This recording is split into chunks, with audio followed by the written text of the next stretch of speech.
जून 2024 के बाद भारतीय जनता पार्टी वैसाखी की सरकार बन गई। बिल्कुल सही सुना आपने, ट्रिपल एन की सरकार है ये, लेकिन जून 2024 के पहले सिर्फ सिंगल एन यानी कि सिर्फ और सिर्फ नरेंद्र मोदी की सरकार थी।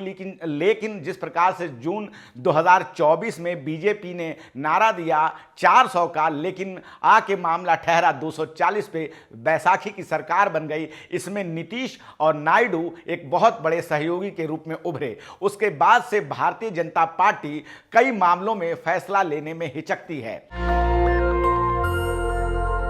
अब एक नई खबर सामने आ रही है। ये नई खबर आप सुन के चौंक जाएंगे कि क्या बीजेपी के अगले अध्यक्ष को बनाने में, चुनने में उनकी सहयोगी पार्टियां उनको अंदर से प्रभावित कर रही हैं। क्योंकि जिस प्रकार से खबर है कि ऐसा हो सकता है कि इस बार जो बीजेपी का अध्यक्ष होगा वो नाम आपको चौंका सकता है। जो पिछली खबर थी कि जनवरी 2024 में जेपी नड्डा, जो कि राष्ट्रीय अध्यक्ष हैं बीजेपी के, उनका कार्यकाल जनवरी 2024 में खत्म हो गया था। लेकिन उस समय चुनाव होने थे, ये बोल करके उनका कार्यकाल बढ़ा दिया गया जून 2024 तक का। लेकिन जब चुनाव खत्म हुए उसके बाद भी कोई नया अध्यक्ष नहीं आया और उसके बाद खबरें चली कई नामों पर, चाहे वो वसुंधरा राजे सिंधिया हो, संजय जोशी हो, विनोद तावड़े हो, शिवराज चौहान हो, देवेंद्र फडणवीस लेके मनोहर लाल खट्टर तक कई नाम चले। लेकिन संघ और बीजेपी में भी अध्यक्ष को लेके अनबन रही। जहां संघ यह चाहता था कि संजय जोशी बने या वसुंधरा राजे, वहीं नरेंद्र मोदी नहीं चाहते थे कि संजय जोशी बीजेपी के अध्यक्ष बने। इसके पीछे कई कारण हैं। इन दोनों के बीच में 36 का आंकड़ा रहा है। ऐसे में संजय जोशी का अध्यक्ष बन पाना बहुत ही मुश्किल है। अब जो खबर आ रही है कि अगले कुछ दिनों के अंदर ही जो है बीजेपी का नए अध्यक्ष का नाम सामने आ सकता है। और उत्तर भारत में भारतीय जनता पार्टी ने बहुत अच्छा कर लिया है, तो खबर यह आ रही कि हो सकता है कि अगला अध्यक्ष जो है वो दक्षिण भारत से हो। और दक्षिण भारत से जिस व्यक्ति का नाम आ रहा है वो नाम आप सुन के चौंक जाएंगे।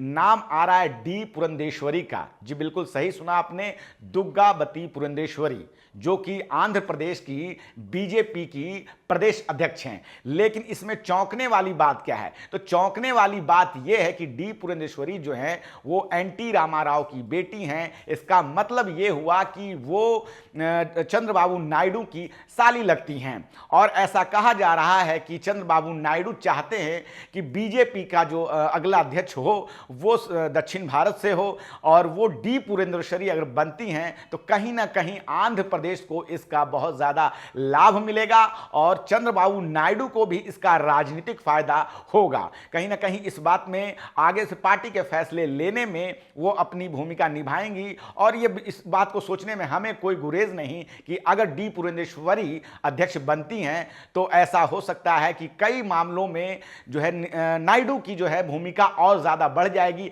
अभी तक सभी लोगों की नजर ये होती है कि नीतीश जो है वो कभी भी खेला कर सकते हैं, क्योंकि कई बार ऐसा देखा गया है कि कब वो मामला पलट दें इसकी जानकारी किसी को नहीं हो सकती है। लेकिन दूसरी बैसाखी नायडू हैं, जो नायडू भी कब क्या करें इस बात का अंदाजा लगा पाना लोगों के लिए बहुत मुश्किल होता है। ऐसे में अगर राष्ट्रीय अध्यक्ष बीजेपी का उनके जो रिश्तेदार हों तब मामला और ज्यादा रोचक हो जाएगा। एक नाम और सामने आ रहा है, वह नाम भी दक्षिण भारतीय का ही है। वो नाम है तमिलनाडु से के अन्नामलई का। अन्नामलई तमिलनाडु से हैं और युवा हैं।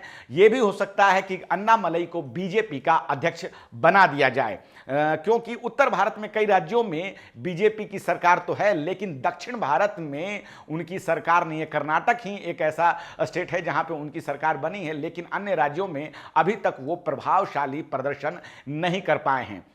तो इसके पहले कई लोगों के नाम की चर्चा हुई, मनोहर लाल खट्टर से लेकर वसुंधरा राजे, संजय जोशी और देवेंद्र फडणवीस तक लोगों की बात हुई, लेकिन कहीं मामला बना नहीं। और अब कहा जा रहा है कि जनवरी में होना था चुनाव, लेकिन जनवरी में नहीं हुआ, फिर फरवरी में। अब ये खबर आ रही है कि होली तक जो है बीजेपी अपने नए राष्ट्रीय अध्यक्ष की घोषणा कर सकती है।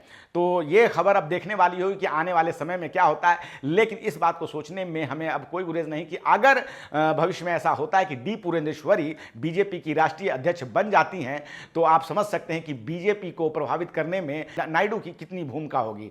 ऐसे ही फिलहाल और भी खबरों के लिए आप हमारे साथ बने रहें। कोई भी अपडेट होगा हम आपको अगली खबर में आपको बताएंगे। धन्यवाद। नेशनल दस्तक की आपसे गुजारिश है कि अगर इसको बचाना चाहते हैं तो नेशनल दस्तक को सब्सक्राइब करने के लिए रेड कलर के सब्सक्राइब बटन को दबाएं, फिर बेल आइकन की घंटी दबाएं। नेशनल दस्तक को बचाने के लिए बहुत जरूरी है कि हर खबर को शेयर करें, लाइक करें, कमेंट जरूर करें।